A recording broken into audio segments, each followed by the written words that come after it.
Bill के अंतर्गत ये वॉलंटरी ऑर्गेनाइजेशन रेगुलेशन बिल 2016 जो राज्यसभा में लाया है, इस समय वॉलंटरी ऑर्गेनाइजेशन जो नॉन गवर्नमेंटल और संगठन है, बड़े पैमाने पर इस देश के अंदर विकास के कार्य कर रहे हैं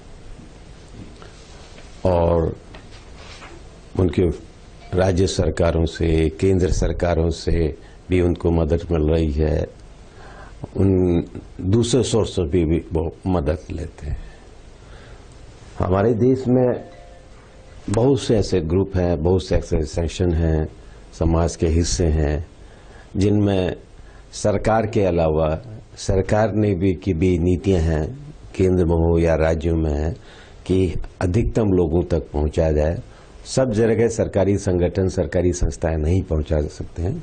तो नए दौर की राजनीति में नए संगठनों को भी, जो गवर्नमेंट संगठन नहीं है, गैर सरकारी संगठन है, उनको भी लोगों तक पहुंचाने का काम चल रहा। बहुत लंबे समय से हमारे देश में इस तरह के संगठन कुछ अपने मदद से काम कर रहे हैं, अपने साधनों से काम कर रहे हैं और धीरे धीरे अब सरकारें भी, चाहे राज्य हो या केंद्र सरकार की, उनको भी मदद दे रही है। अब उसमें ये होता है कि बहुत से संगठन हैं, अच्छा काम भी कर रहे हैं और बहुत से जगह कभी कभी ऐसे भी केस आ जाते हैं कि जिस पर्पज से पैसा दिया गया था वो वहां न उपयोग करके कहीं दूसरी जगह उपयोग हो जाता है। तो जब है कि जब एक नीतिगत है कि पब्लिक के पैसे को भी पब्लिक और सरकार के बीच में एक समन्वय होना चाहिए। गैर सरकारी संगठन, जो स्वैच्छिक संगठन है, जो समाज सेवा के काम कर रहे हैं, उनमें सरकार के बीच में एक समन्वय भी होना चाहिए। तो मेरा मकसद यही था कि इस तरह के संगठनों में कभी कभी क्या कहते हैं, लोग लांछन भी लगा देते हैं, सारी चीजें। तो ये चीज दूर होकर के एक फ्रेमवर्क होना चाहिए कि जिससे कि सरकार और स्वैच्छिक संगठनों के बीच में एक नीतिगत भी हो, किस तरह से हम सरकार विभिन्न क्षेत्रों में जहां पर स्वैच्छिक संगठनों का सहयोग लेना चाहती हैं, जो स्वैच्छिक संगठन जिन जिन उद्देश्यों के लिए काम करना चाहते हैं, उसमें एक रूल और रेगुलेशन बन जाए, जिससे कि इस सहायता का जो वितरण हो, जो सरकारें दे रही हैं और अन्य साधनों पर, उसका सामूहिक लाभ जनता को मिल सके। बिल पेश किया था। हाँ, नहीं, लोकसभा का तो ऐसा होता, आप जानते हैं। बिल को और आपकी पार्टी के सांसद या दूसरी पार्टी के सांसद, ये जब प्राइवेट इसी विषय की स्वैच्छिक संगठन इस समय बड़े पैमाने पर विकास कार्यों को कर रहे हैं, लेकिन इसके माध्यम से एक हम कहना चाहते हैं कि स्वैच्छिक संगठन और सरकार के बीच में कन्फ्रंटेशन न हो, इन दोनों के बीचों में एक सहयोग हो और साथ ही साथ जो धन जिस उद्देश्य से ले सरकारें दे रही हैं या जो भी स्वैच्छिक संगठन उद्देश्य जिस क्षेत्र के लोगों का, वहीं उसको उसमें उसका पैसा भी वहीं पर हो, क्योंकि पब्लिक में नहीं, किसी एक जब सरकारें भी अपने पैसे को खर्च करती हैं तो उस पर भी एक कंट्रोल रखा जाता है कि सरकार की मर्जी से ना, सरकार के उद्देश्यों के हिसाब से वो खर्च बहुत। उसी तरह ये भी कि स्वैच्छिक संगठन आगे बढ़े, समाज के विकास में आगे बढ़े, उनका रोल बहुत।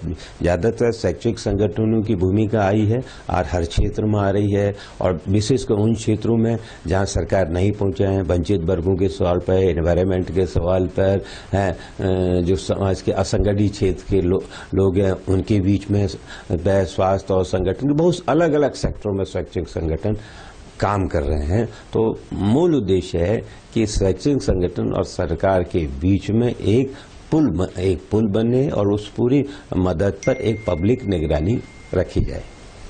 और कई बार उन्होंने भी लिखा है और इसके विषय में गोविंद नस्कर साहब ने और दशरथ सिल्की साहब ने 377 के तहत भी पार्लियामेंट में रेज किया था मामला, ये वॉलंटरी ऑर्गेनाइजेशन को सरकारी सहयोग, भागीदारी के विषय में, लेकिन सहयोग सरकार से कोई रिस्पॉन्स मिला नहीं। हम वॉलंटरी ऑर्गेनाइजेशन स्वैच्छिक संगठनों को भी ये न लगे कि सरकार सहयोग देने में वो इम्पार्शियल नहीं है, पारदर्शी नहीं है।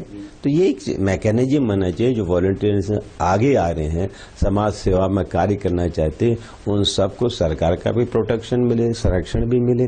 लेकिन सरकार जिन संकटों को प्रकार संरक्षण प्रमोशन, वो पैसा उन्हीं उद्देश्यों में खर्च करें, ये भी होना चाहिए। दोनों चीजें होनी चाहिए। सरकार ये न हो कि कुछ मनमानी तरीके से शैक्षिक संगठनों को संरक्षण दे, प्रोटेक्शन दे, है ना। तो उसकी एक साफ और स्पष्ट नीति होनी चाहिए, जिस किन किन एरियाज में हम काम कर सकते हैं, हमारा क्या उद्देश्य है। साथ ही साथ सरकार की वॉलंटरी और शैक्षणिक संगठनों को सहयोग देने की भी एक साफ और स्पष्ट नीति होनी चाहिए, जिससे कि किसी को ये आरोप न लगाया जा सके कि सरकार ने उनके साथ भेदभावपूर्ण बर्ताव किया। तो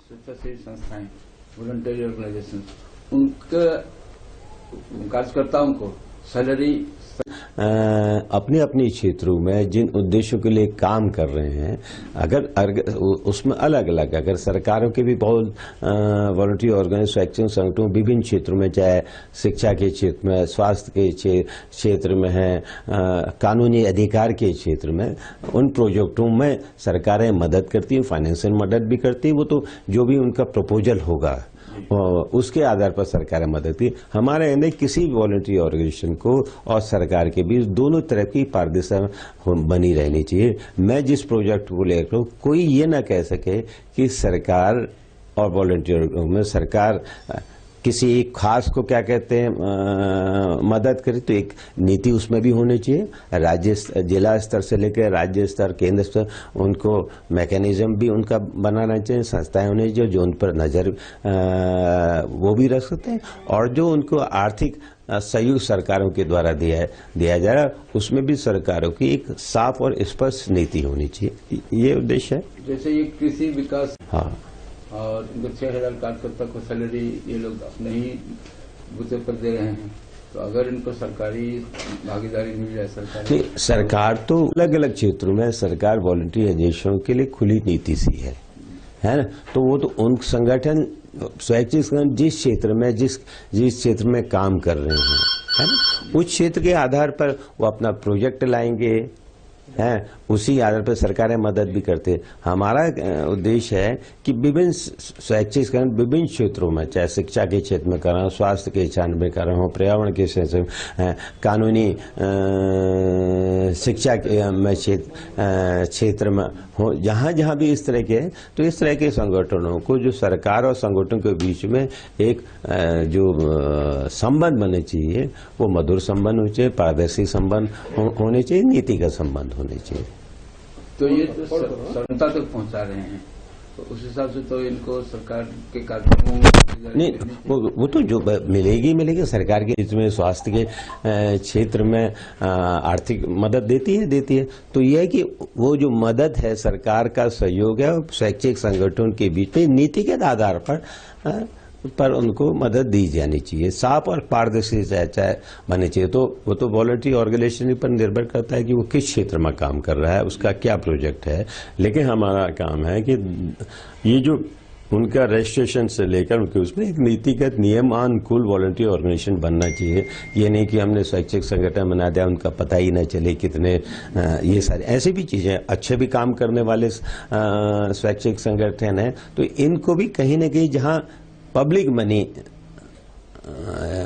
का वो होता है ना, पब्लिक मनी जुड़ाव होता है, उसमें हर तरह से उस पर पब्लिक का एक नियंत्रण भी होना चाहिए, न सरकार के उसमें रहनी चाहिए, न संगठन।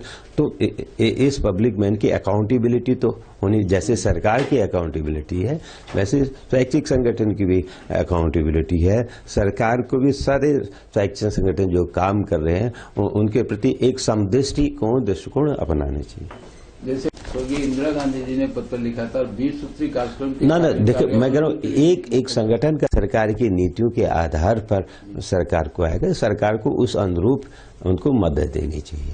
है, उसमें देती भी है। सरकारें आज से अपने हर विभाग के अलग अलग बजटों का प्रावधान करती है, आर्थिक सहायता का प्रावधान करती है, जो प्रोजेक्ट चला रहा है। तो हमारा क्या है, जो सरकार जहां पर मदद दे रही है वो पैसा उसी उद्देश्य के लिए खर्च हो रहा है, नहीं खर्च हो रहा है, तो सरकार जांच करती है। हाँ, तो ये सारी चीजें हैं। इसका मकसद है कि स्वैच्छिक संगठनों को भी साथ कोई भेदभाव ना हो, उनके ऊपर कोई वो भी ना हो, लेकिन सरकारी मदद मिलते हुए स्वैच्छिक संगठनों को एक नीति के तहत उनको मदद मिले, उनको किसी के दरवाजे में न जाना पड़े, उनको सरकार और स्वैच्छिक संगठनों की नीतियों में एक पारदर्शितापूर्ण रिश्ते होने चाहिए, जिससे कि उनको जो मदद मिल सके उनको आगे। क्योंकि आज के दौर में स्वैच्छिक संगठनों का समाज के विकास में बहुत बड़ा रोल है।